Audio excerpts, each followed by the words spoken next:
जय हिंद दोस्तों। आज हम समुद्रगुप्त का जीवन परिचय जानेंगे। तो चलिए शुरू करते हैं। किसी भी देश की उन्नति और समृद्धि के लिए राजनीतिक स्थिरता तथा आंतरिक सुरक्षा अत्यंत आवश्यक है। इसके अभाव में साहित्य, संस्कृति, उद्योग तथा ललित कलाओं का ह्रास होने लगता है। मौर्य साम्राज्य के बाद भारत के भिन्न भिन्न भागों पर एक लंबे समय तक अनेक छोटे बड़े राजाओं का आधिपत्य था। सभी शासकों के स्वार्थ अलग थे और उनकी कामनाएं अलग थीं। उस समय ईर्ष्या, देश अभिमान और पारस्परिक कलह का बोलबाला था। ऐसे समय में चंद्रगुप्त प्रथम का पुत्र समुद्रगुप्त मगध का सम्राट बना। समुद्रगुप्त की माता का नाम कुमार देवी था। वह अत्यंत उदार और करुणा स्वभाव की महिला थी। इस काल का इतिहास जानने के मुख्य स्रोत स्तंभ हैं। प्रयाग स्तंभ के अनुसार समुद्रगुप्त बाल्यावस्था से विलक्षण प्रतिभा से संपन्न था। वह साहस और वीरता की प्रतिमूर्ति था। यही कारण था समुद्रगुप्त प्रथम ने अपने जीवन काल में ही उसे अपना उत्तराधिकारी घोषित कर दिया था। समुद्रगुप्त का बालकाल माता कुमार देवी जैसी उदार एवं कर्तव्यनिष्ठ महिला के संरक्षण में व्यतीत हुआ। सत्यवादिता, न्यायप्रियता, जनहित कामना, राष्ट्र प्रेम, साहस और परोपकार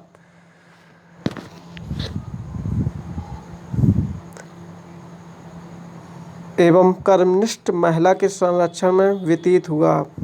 सत्यवादी, न्यायप्रियता, जनहित कामना, राष्ट्र प्रेम, साहस, परोपकार तथा सुख और दुख को समान भाव से स्वीकार करने की शिक्षा उसे बाल्यावस्था से ही माता से मिल चुकी थी, जो आगे चलकर उसके जीवन का अंग बन गई। बचपन से ही समुद्रगुप्त ये अभिलाषा थी कि समस्त भारत भूमि को एकता के सूत्र में बांधकर उसे एक सुदृढ़ राष्ट्र का स्वरूप प्रदान किया जाए। यही कारण है कि समुद्रगुप्त ने भारत की शक्ति को अखंडित करने वाली देशी और विदेशी ताकतों को नष्ट करने का संकल्प लिया। भारत की राष्ट्रीय एकता की स्थापना हेतु समुद्रगुप्त ने प्रथम विजय यात्रा प्रारंभ की। प्रयाग के अशोक स्तंभ में समुद्रगुप्त के विजय अभियानों का विस्तृत विवरण मिलता है। सबसे पहले उसने उत्तर भारत के राजाओं को परास्त किया, उनके राजाओं को अपने साम्राज्य में मिला लिया।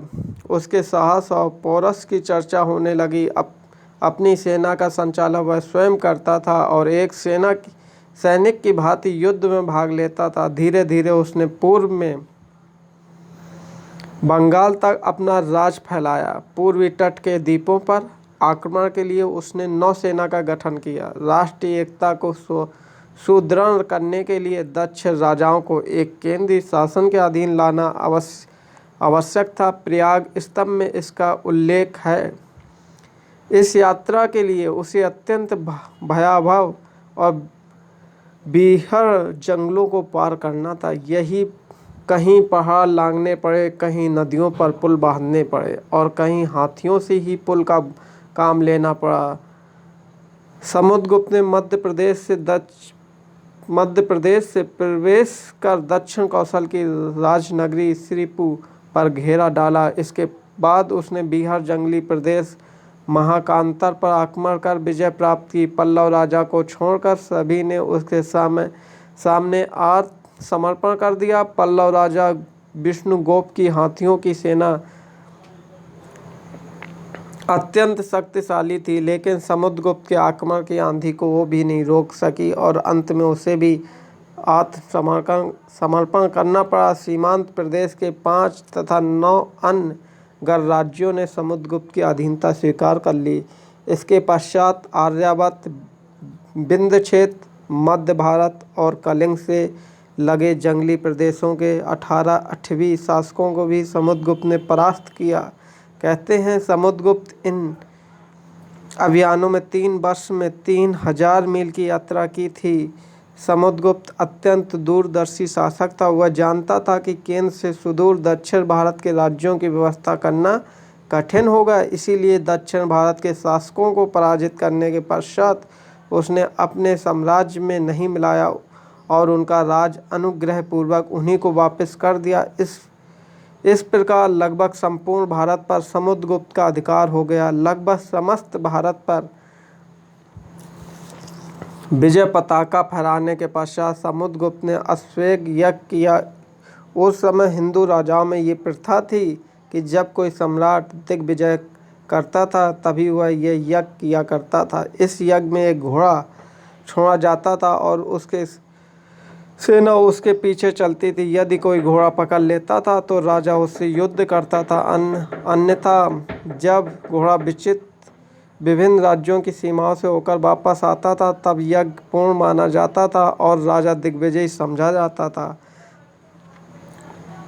समुद्रगुप्त ने ये यज्ञ बड़ी धूमधाम से किया। इस अवसर पर दान देने के लिए उसने सोने की मोहरें विशेष रूप से ढलवाईं। इन पर अश्वमेध के घोड़े की आकृति तथा अश्वमेध पराक्रम शब्द अंकित था। इस यज्ञ के अवसर पर समुद्रगुप्त को महाराजधिराज घोषित किया गया। इस यज्ञ का मुख्य लक्ष्य समस्त भारत पर एक छत्र राज की स्थापना था। समुद्रगुप्त की शासन व्यवस्था इतनी सुदृढ़ थी कि उसके लगभग 50 वर्ष के शासनकाल में किसी भी क्षेत्र में न अशांति हुई, न किसी ने साम्राज्य के विरुद्ध विद्रोह करने का साहस किया। समुद्रगुप्त शासन संचालन में सहृदय व्यवहार, न्याय, समता और लोक कल्याण पर अधिक ध्यान देता था। उस समय खेती और व्यापार उन्नत दशा में थे। नहरों और मार्गों का जाल सा बिछा था। भारत भूमि धन धान से परिपूर्ण थी। गुप्त वंश के सभी राज हिंदू धर्म के अनुयायी थे। वे सब परम वैष्णव थे। समुद्रगुप्त अन्य धर्मों के विकास तथा उत्थान के लिए समान अवसर और सहायता प्रदान करता था। समुद्रगुप्त ने लंका के राजा को गया में महाबोधि संग्राम नामक विहार बनवाने की आज्ञा दी थी। इस प्रकार उनके शासनकाल में पूर्ण धार्मिक स्वतंत्रता थी। समुद्रगुप्त की उदारता की प्रशंसा बौद्ध भिक्षु वसुबिंदु ने भी की है।